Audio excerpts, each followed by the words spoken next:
Brian and Kenzie in the morning. And Chicago's alternative all day. Q101. Brian and Kenzie on Q101. Ahoy! Let's go!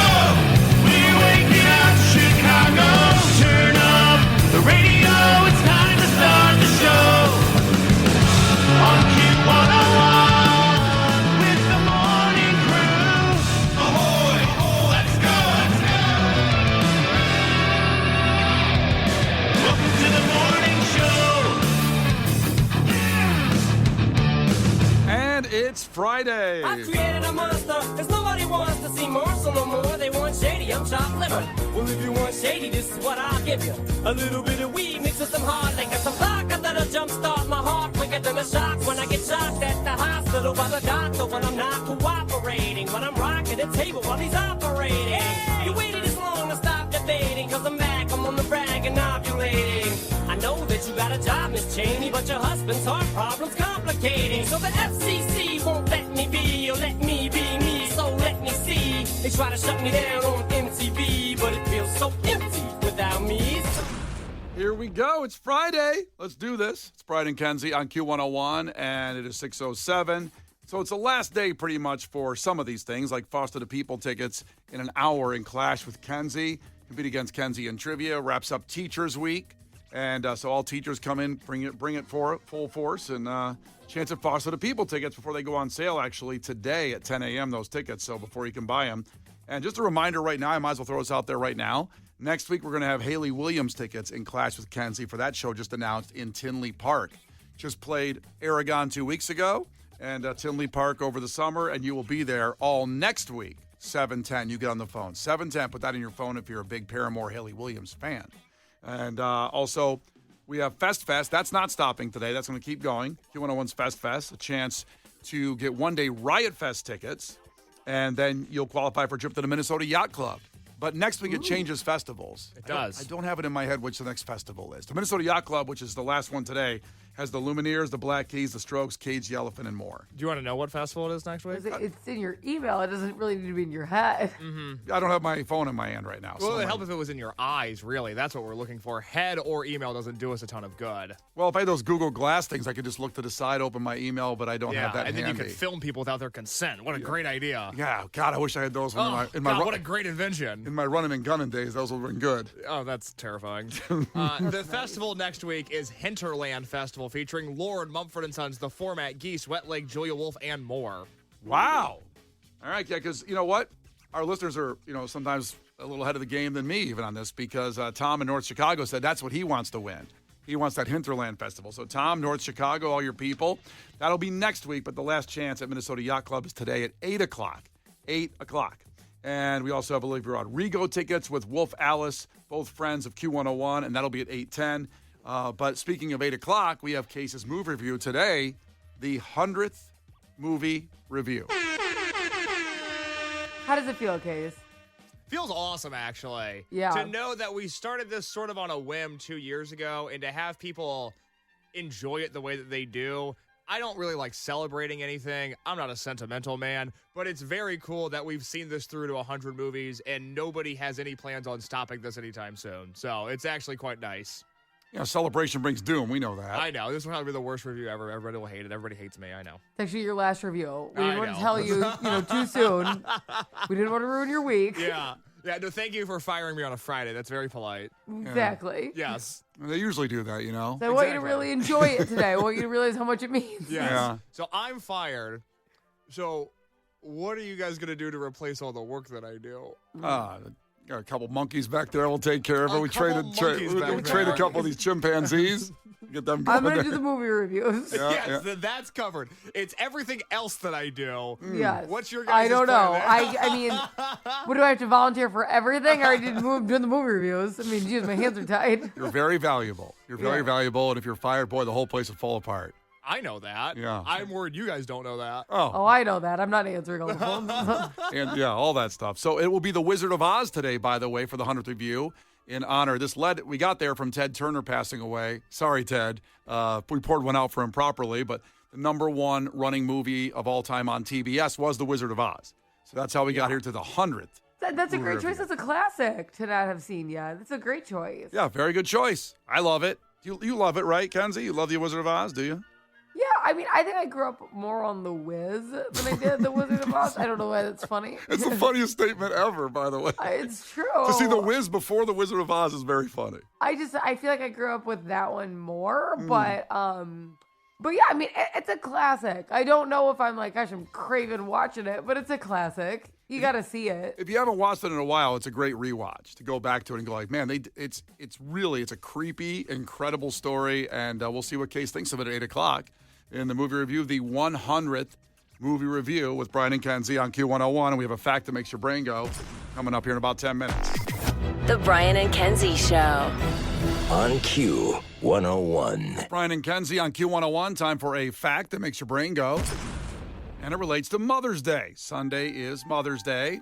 And we've had one of the toughest economic years in the history of America. Without question, people know exactly what's been hitting them in their wallets, what they can spend on, what they can't spend on. But a poll's been done in the Chicagoland area. What do you think the average person is spending on their mom, or for Mother's Day, I should say, for Mother's Day this year? So, some people's moms have sadly passed, but they still have a daughter, maybe had a kid or a sister. So it can relate to all that kind of thing. So what do you think the average person in Chicago is spending on Mother's Day this year, Kenzie? Okay, so my only question is it per person or is it total? Because, like, I have my mom, my mother-in-law, my sister-in-law. Like, what do I think the average person spends total or on an individual person? This would be total spending on gifts for Mother's Day. Okay, I'm going to say at least 100. $100, you're saying? I'm going to say 100. Just $100 for every, yeah. Okay, $100. Because I was going to say, the way you started to talk, I thought you said, like, I have about $17,000 in Mother's Day gifts to take care of. I do. Well, I told you when I first started that this used to happen and now it doesn't. But my husband's extended family had a really big Mother's Day gathering, and that was cool. Awesome. And we were on our way there about a year into the relationship, and he goes, "Where are all the gifts?" I go, "What are you talking about?" And he goes, "Well, the extended family all gets Mother's Day gifts for each other. It's about 20 people." I go, "You guys," I go, "some of them aren't mothers." He goes, "Every woman gives other women gifts." I'm like, "Even the not moms?" He's like, "Yeah." I'm like, how the hell would I have possessed that information? That is not the normal thing. So I used to have to buy for over 20 people every Mother's Day. Stolen valor there on the women with that mothers there getting a gift. It was very stressful. And to be new to the family, I'm like, "Stop at Target." We were on our way. I'm like, "Why would you not tell me this?" Look, it's very nice to get an unexpected gift, but it is Mother's Day. There's a lot of holidays you can get gifts on, or you can just get gifts to surprise somebody. Expecting to give every person, 20 people, a gift on Mother's Day that aren't mothers, you shouldn't get a gift. I hope that stopped. We changed it to instead of like Secret Santa, we do Who's Your Mama? And so it really helped. Do you have to get your sister-in-law a Mother's Day gift? Not all of them, because my other two sisters-in-laws don't live here and they don't do that. But my husband's family does like a big Mother's Day. So I get my sister-in-law, his sister, Mother's Day gifts. You look very confused by that answer, Case, because I have 3 sister-in-laws. Because Yeah. I have 2 brothers and they're married. And then my husband has a sister. So I have 3. The other 2 don't do that, and they don't live here. So, like, you're not getting together. And, like, my sister-in-law gets me a gift. I've told her she doesn't have to, but she does. Very sweet. So, they're big holiday people on his side. So, it's like every holiday, she shows up with gifts for my kids on, like, Halloween and Valentine's Day. One time we got together a week after Valentine's Day. She brought a gift. I'm like, "Oh my gosh, you can't!" Like, I could not have predicted this. This was like a surprise attack. Yeah, listen, again. It's very hard to keep up with. Getting a gift is really nice, unexpected, but we've over-gifted in our society today. Presents, being there, showing up, that's the gift. I showed up. I came here to say hi, happy That's Mother's the gift. Day. Well, that was your gift for me for my birthday, because my birthday gift never came. It's on the way still. It's back Is order. it? I should have drove to Texas and bought the damn thing from Selena's gift shop and drove it back up. It would have got here quicker. Your Selena pajamas are on the way. Brian's like, yeah, gifts don't really matter. You didn't give me one. We overgift. We really do. We need to calm down with We gifts. overgive to society. I also get that some people are just gift givers and they want to show that they care. And I also think that's really sweet. So like, I have no complaints over my husband's family doing that. I just didn't know. That was my complaint. That really sucked. Yep, not normal. Case, how do you feel about that? Sister-in-law's getting gifts. You look like you were very disturbed. Adults should feel less pressure to get other adults gifts. If you want to give children Valentine's Day and Halloween gifts, that's rad.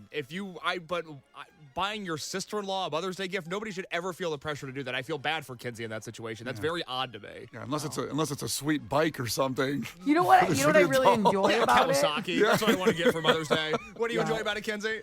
So what I enjoy about it is I have a lot of men in my life because I have 2 sons and I have 2 brothers And a Brian and Case. I have Brian and Case. There's just not a lot of like women in my life, so it is fun to go out and look at like cute girly things for someone that I'm close with. Like I'm not anti it. It's fine. Okay, so Kenzie says $100. The average Mother's Day, what spending will happen in Chicagoland area average. Now, Case, what do you think it is? And again, the worst economic year in memory to most people alive. Probably $101. Oh, no. He's pulling the prices right there. I feel pretty good about that guess. I'm going to stab you.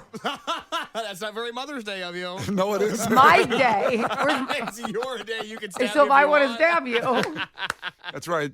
You can get away with a stabbing on Mother's Day. It's legit. Yeah. You get a pass. All right, when we come back after Moby, we'll tell you what the answer is. You can guess on the text line 312-967-8300 what the average Chicago, and see if you're average, below average, above average, spending in the Chicagoland area on Mother's Day. It's Brian and Kenzie on Q101. The Brian and Kenzie Show. On Q101. My name is Megan Klingenberg. I was a professional soccer player for over 10 years, and like most players, I gotta be honest, I have some baggage when it comes to referees. I wanted to know, who are these refs? What kind of person gives up their weekend to call fouls and hand out cards? Why do they do it? So this time on the U.S. Soccer Podcast, I'm going to referee camp. The U.S. Soccer Podcast presented by Henkel. Follow and listen on your favorite platform. The Brian and Kenzie Show. On Q101. Brian and Kenzie on Q101 coming up in just about 10 minutes. Kenzie had a little snafu in her neighborhood, thinking something of the most tragic thing you can think can happen to somebody happened in her neighborhood, but it didn't. She misunderstood. So it's all about misunderstanding. And what a misunderstanding this was, coming up in just about 10 minutes. We'll get to that. Boy. Yeah. But first, the fact that makes your brain go. Mother's Day weekend. We're wishing all the mothers out there a happy Mother's Day. And what did the average Chicagoan, after one of the toughest economic years in memory to anybody alive, happened? What do you think the average expenditure on Mother's Day will be for the average Chicagoan? And this does cover, as Kenzie asked the question, not just one person, just what you're going to spend on Mother's Day, whether Right, you 'cause it have could be your mother-in-law. sister-in-law, daughters, whatever. So Kenzie guessed $100. Case, the a-hole that he is, pulled the Price is Right game and went $101, so he wins no matter what if it's over $101. Now, how I let into that, I think like it could be under because of the worst economic year. Not true. I'm sorry to say, Kenzie, I know you're going to stab Case now because of what he did. It is over $101. The average Chicagoan plans to spend $284 this Mother's Day. Oh, my God. More on that, because I talked about it being the worst economic year in memory. That's going to be a record. So the record set in 2023 was $35.7 billion on moms, who, by the way, deserve it. Okay, all the moms deserve everything. And then last year it dipped a bit to $34.1 billion. They're expecting a record $38 billion spent on moms this year. They're trying to bring up the morale for moms, I think. Well, Tough year. and that's fair. I mean, it's great to spend. If you're going to spend on anything, spend it on your mom. But a record in the toughest time anybody alive has ever witnessed economically. Look, a couple more stats with this. 54% said they plan on getting something for their mother or stepmother. The wife, though, 22%. That's not good. Meaning- I hate when people do that. There are people out there. So, and my grandpa's one of them. Oh, boy. So my grandpa married like a different woman. He doesn't have kids with her, but they've been together for like 30 years. And she is a mom. And he doesn't even say Happy Mother's Day to her. He's like, why would I? Like, and it's like, he's like so mean about it. She's like, no one does anything for Mother's Day for me because she's just older. So now all she has is him. And he's like, not my mom or the mother of my kids. I'm like, well, you don't talk to the mother of your kids either. So like, I mean, like maybe just be nice. He says, you know how much effort it is for me to say Happy Mother's Day today? I ain't doing it. Yeah, just I be ain't doing nice it. and like write a card or something. Like, what are you gonna be? I'd What are you rather gonna- not. Yeah, not my mom. I hate when people do that. It's like, just be kind. Takes me away from about 3 seconds from the Weather Channel. I can't say Happy Mother's Day. And it's even... You should be honoring your mom. You should be honoring your wife if you have kids with her. Well, as I You said, should it's... respect the mother-in-law. If you don't, it's also her Mother's Day. All of it should count. Yeah, so 54% say, mother or stepmother, and then followed by the wife, 22. Daughter, only 13%. If you have a daughter that's a mom, only 13% are going to buy their daughter something. I don't think that's good either. My mom doesn't get me anything. She just sends me a card. I'm fine, and I'm Card is fine nice. with that. That card is something. Yeah, like I'm saying, but like she doesn't go out and buy like gifts for me for Mother's Day. She shouldn't. Now, does the card say, don't complain about being a mother. You could be prisoner of war. You'd be prisoner of war. Which is exactly what she said to me. If you're new here, when I had postpartum depression, I was talking to her about it, and she said, "Well, you could be a prisoner of war." And by the way, Happy Mother's Day. Mother's Day. The Brian and Kenzie Show. On Q101. Well, coming up in sports, even though the Cubs on fire like they are, tonight's game at 7 o'clock, a very difficult decision on what to watch on TV tonight, the Cubs game or this. And we'll tell you what that is coming up after Pearl Jam when we get to sports. But first, I guess we'll call this a state of confusion. And this is, let's just say this. Let's go into this weekend and try to change behavior. And we'll give you the weekend. But starting Monday, when you make a Facebook status, please be clear. Don't put a Facebook status out there that says, oh boy, it's Friday, ... or could use some prayers with no explanation. Prayer warriors assemble. Yeah, right. And listen, I'm glad to pray for somebody if they're going through it. Only if you feel like they deserve it, though. Well, I don't know if need prayers today, lost my Pokemon card, can't find it. That could be a pretty serious issue for some people. It could be, but I don't know if I'm going to waste a prayer. We only have so many prayers a day to use. Oh yeah, the famous quota in the Bible. We- Everybody knows about it. How many prayers do you have a day? I have 27 prayers a You day. have 20. That's more than I do. Yeah. Well, God does not want to hear from me. well, how many do you have? Not that I've got like 5. Kenzie, how many prayers do you get a day? We know you get 3 vetoes on the show for content, but I don't put a cap on it. yeah, no cap. God and I like to call each other. No, that's what Kenzie means no cap when she's talking about her prayers. I'm saying going forward, let's be a little specific. These mysterious Facebook posts cause a lot of confusion and strife, like it did for Kenzie in her neighborhood. Oh my gosh. So there is a family in my neighborhood, and nice family, and they have a couple of kids. I know their youngest kid because he's around the same age as Marino. Their other couple kids, I don't know as well because Tristan's a lot older than them. So like I haven't like had play dates with them or anything, but I know she has a few. I've seen them on Facebook, all that. Okay. The father goes on Facebook, prayers. We're hoping this isn't our last night with, I'm going to X out the name. Okay. Blank. And, we're sitting up through the night. There's a lung issue. I'm like, oh my God. I had no idea one of their kids had an illness. And I literally I felt so physically sick. Like something, was it a tragic accident? Like, did they recently get diagnosed? And normally, if somebody got diagnosed in our neighborhood, I would think there would be something you could sign up for to make meals for the family or help out. I never saw anything. I feel horrible. I haven't reached out. So I'm on their Facebook page and I'm scrolling. Did I miss something? Was this an accident? I'm lost right now. I can't believe they don't know if one of their kids is going to make it through the night. I mean, I felt like I was going to throw up. I felt so sick, and I'm scrolling and I'm like, God, I don't remember that being one of their kids' names, but it must be. Or is it a kid? Is it a niece or nephew? Right? I'm like, who is this? It was still sad. Okay, first off, but it was their dog. Because their dog has a very human name. Okay. please bring back dogs being named like Floppy or Biscuit or whatever, because very human name.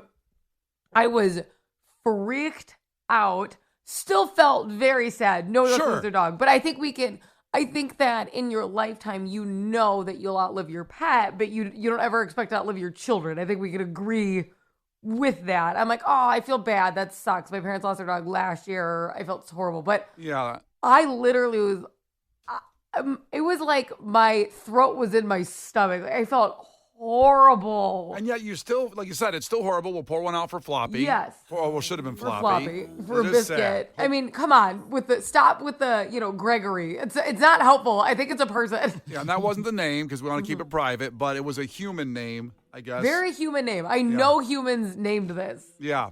And so what happened to Floppy and Skip and Lassie? I guess, does anybody name their dog Lassie? I feel like Lassie's almost become a human name. Oh, no. But I know that's a classic dog, though. Yeah. Classic dog. I know more humans named Lassie than dogs named You know Lassie. a human named Lassie? Of course I know humans named Lassie. Who doesn't know a human named Lassie? I don't know no human named You Lassie. don't know a Lassie? No. Oh, my God. We're hanging out in different parts of town. Now, I've heard, what is it? Is it the Irish? They go like, there's a good lassie over there. Yeah. Like there's I'm a slang word. myself with Irish women, Yeah. so I'm trying to. Yeah, exclusively. Exclusively. God willing. He hates the other ethnicities. I've tried. I was trying to get him with a Hispanic woman. Yeah. I love my Hispanic brethren. Do I think I could handle a spicy Latina? No, I do not. Now, I'd like to see from our listeners that we love dogs here to death, and it's a very sad situation. Just as a different situation when you're thinking It's different. It's different. I was like, oh, that's very sad. But like thinking someone is sitting there with their 5-year-old is not going to make it through the night, I think is a little different. It's a lot different. Like Paul checked in and said, my dog's name is Dean. That's funny. Like Jimmy Dean? I know, just, I guess like Jimmy Dean. Is Jimmy Dean who you associate the name Dean with? I have a friend named Dean, a good friend, so I associate with him instantly, but Kenzie goes to Jimmy Dean because she's hungry right now. That's the Dean I know. Because I would go James Dean. Oh, I didn't even think about that. I went Jimmy. Or Dean Kane, or Dean Martin. 773 texted in and said, my dog's name is Sally Muffins. That's cute. And you would know if they said Sally Muffins, Sally make it or Muffins. not. It's a dog. It's not I sadly would think, a child. yeah, I would think pet. Yeah.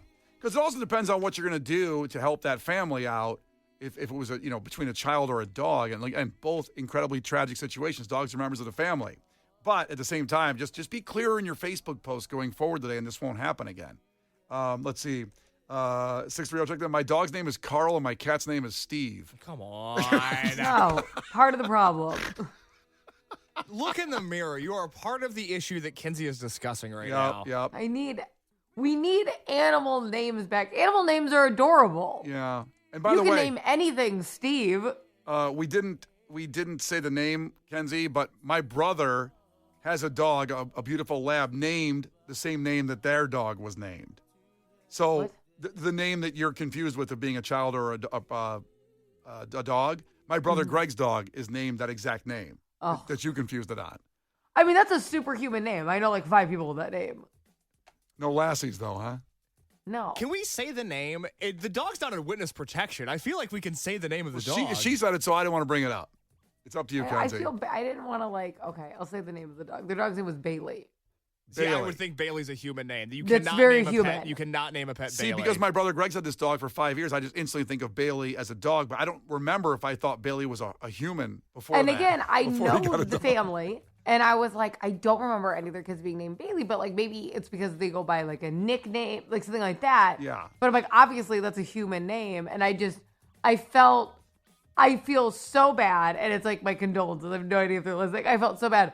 But I felt worse when I thought one of their kids wasn't going to make it through the night. I felt horrible. Of course. That I had not reached out to this family or anything. Yeah, now we're cooking. Yeah, Alex checked in. My cat's name is Hot Dog. There we go. Now we're getting. My dog's name is Stains. Somebody said. My cat's name is Zelda 847 checked in. See, now nature is healing itself. If we can realize that most my people gosh. have that. Their cat's name, are you ready? Freddie Percury. That's a cute. That's super In case cute. you want to boo, I know you'll boo. That's so cute. That's too clever. Relax. It's You a guys are cat. A boring. cat doesn't know that that's its name. Did you see your That's adorable. hairstylist just checked in, Nia? No, what did Nia say? She said my cats named are Charlie Martini, Frankenstein Espresso, and Gordon Macaroni. Oh, God, those are going to be impossible to fit on a birth certificate. Yeah, they all have two names? Oh, my God. Just for the word economy, just shorten those, please. Let's see, 779. Checked. My mom has a dog named Frampton after Peter Frampton. She must have been a roadie or slept with Peter Frampton, your mom. I'm Maybe sorry. she just likes Peter Frampton. I Why don't are know. you calling her? Like, your mom must have been a whore. Like, why would you say that? Thanks for listening. Your mom must have been a whore. Yeah, sorry to tell you, Rito. It's fact. Brian and Kenzie in the morning. And Chicago's alternative all day. Q101. Hey, I'm Chris Van Vliet. Go behind the scenes and beyond the headlines with the biggest names in pro wrestling and beyond. You could pop up in WWE tomorrow. Would Saraya be there or would Paige be there? Paige, 100%. So when you're setting up Logan Paul to frog splash you through the announce table, it's going through your mind. This should make every headline in the world. It makes sense, right? In Jelly Roll. We knew we had that kind of a moment. Mindset, motivation, and what it takes to succeed. Insight with Chris Van Vliet. Follow and listen on your favorite platform. The Hammer Alley Podcast, an 80s flashback mockumentary. Modestly speaking, in 1987, we knew Hammer Alley was better than Def Leppard, White Lion, Glass Tiger, John Cougar, and other artists named after Wildcats. How did they go from top of the rock to rock bottom? That Bandit 1 Battle of the Bands Hammer Alley is as current as a bowling alley. Have you been in one of those lately? Hammer Alley. Follow and listen on your favorite platform.